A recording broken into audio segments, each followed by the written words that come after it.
Good evening, young historians. Hopefully, this lecture finds you well. I've got to start off by saying that I'm so proud of your guys' performances today in the Jackson debates. I thought this went really well. Hopefully, it was a fun and engaging way for you to explore a little bit more of what life was like within Jacksonian America.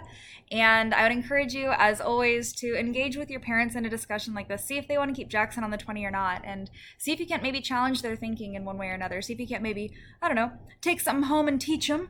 So we're going to go ahead and jump now into Texas. With this lecture here, we're going to see the eruption of tensions that had been growing in Texas, leading to Texan independence. Let's go and advance the slide right here. Americans who lived in Texas increasingly found themselves at odds with the Mexican government, and this led them to break free, along with help from Mexicans who also wanted independence for Texas. Your textbook, I think, does a really good and balanced job of recognizing their voice, too. We're not going to see Texas statehood or the Mexican-American War just yet, just to make that quick note, but we are setting the stage for that now. In the early 19th century, some Americans had crossed the Sabine River, which you can see, I think it's going to be right up and along there. Anyway, some Americans had crossed the Sabine River, settling in disputed territory that was claimed by Spain, but that some Americans had been led to believe might be theirs by virtue of that Louisiana Purchase. The Adams-Onis Treaty of 1819 had settled the boundary between America and Mexico, despite political upheavals. In 1810, a revolutionary uprising began in Mexico. The Mexican Revolution was long and bloody, and we're not going to get into that drama right here, right now, but it decimated the Mexican economy. The Mexican population in Texas, called Tejanos, also fell to nearly half of its pre-revolution size in 1800. But in 1821, after 11 years, Mexico was finally independent, and Texas had a lot of people within it. It'd get even more over the next about 15 years, and that's where we're going to see a lot of the drama really accelerate. Even before Mexican independence, Spain had allowed a merchant from Missouri by the name of Moses Austin to start a colony in Texas, hoping to stabilize the border there. Moses' son Stephen Austin began building a settlement there in 1821, the same year the Mexican Revolution wrapped up, along with the liberal Tejano named Erasmo Seguin. 2 years later, the Mexican government empowered Austin to act as what's known as an empresario, or a colonizing agent for the territory.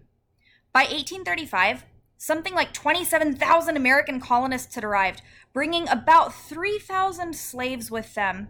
And for comparison, there were only around 3,000 Mexicans living in Texan territory at this point in time, just to kind of put that maybe into scope for you, or to scale it for you, rather.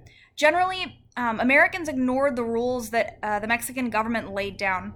They refused to convert to Catholicism as promised, and they generally refused to free their slaves.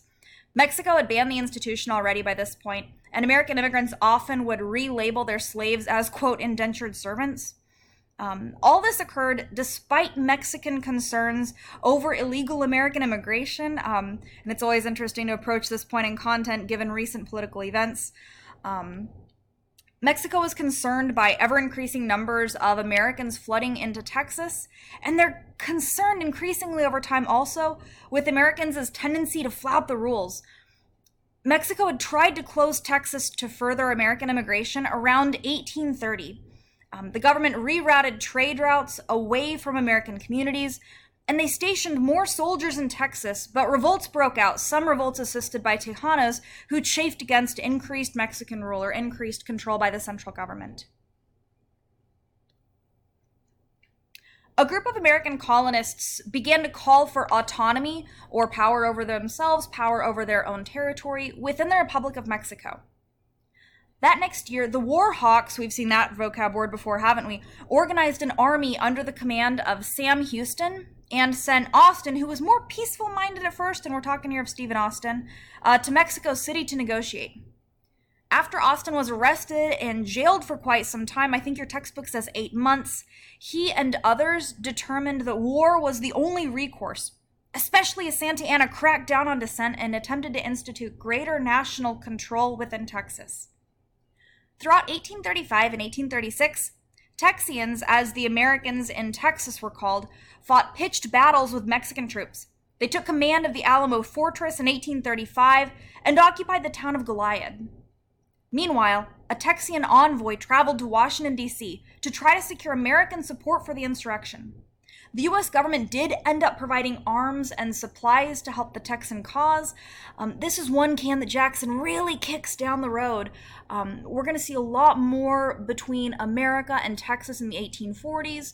I'm thinking here especially of James K. Polk. He's going to have a lot to do with some drama that happens down here between America and Texas and Mexico, so kind of keep that idea in mind. Let's see. In response to this, Mexican President Santa Anna sent the Mexican army to put down this rebellion brewing in Texas.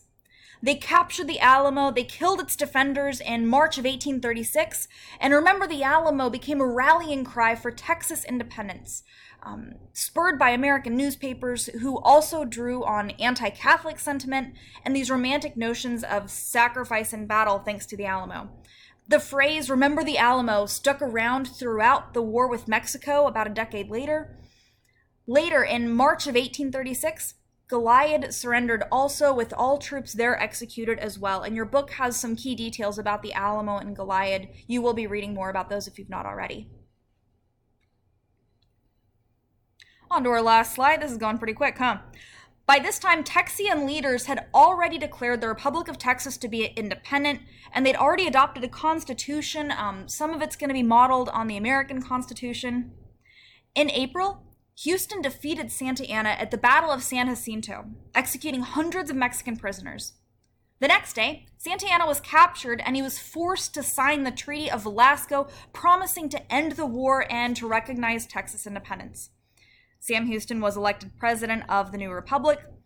Austin became Secretary of State. Santa Anna later argued that the Treaty of Velasco, which he had to sign under duress, he was forced to do it. He said that it was illegitimate, but Texas would of course remain outside of Mexican control. Texian political leaders were not seeking long-term independence, but they wanted to be annexed by the United States. They wanted to be brought into the folds of the United States, but the U.S. was wary. Can you guess why? And I don't know how long to pause. I'm awkward. I'm sorry about that. But the U.S. is wary.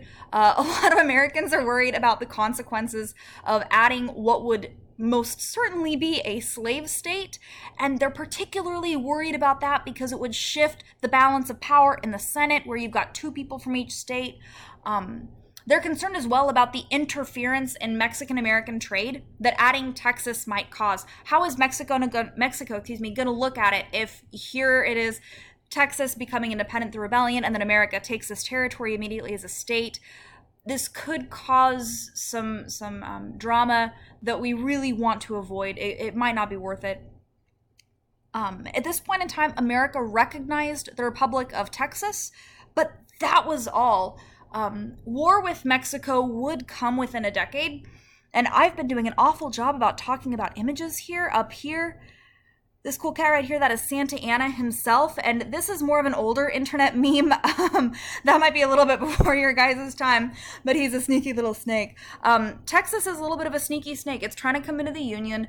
It will cause drama, and ultimately, the addition of territory out west and what will become of these territories regarding statehood puts us on track directly toward the Civil War.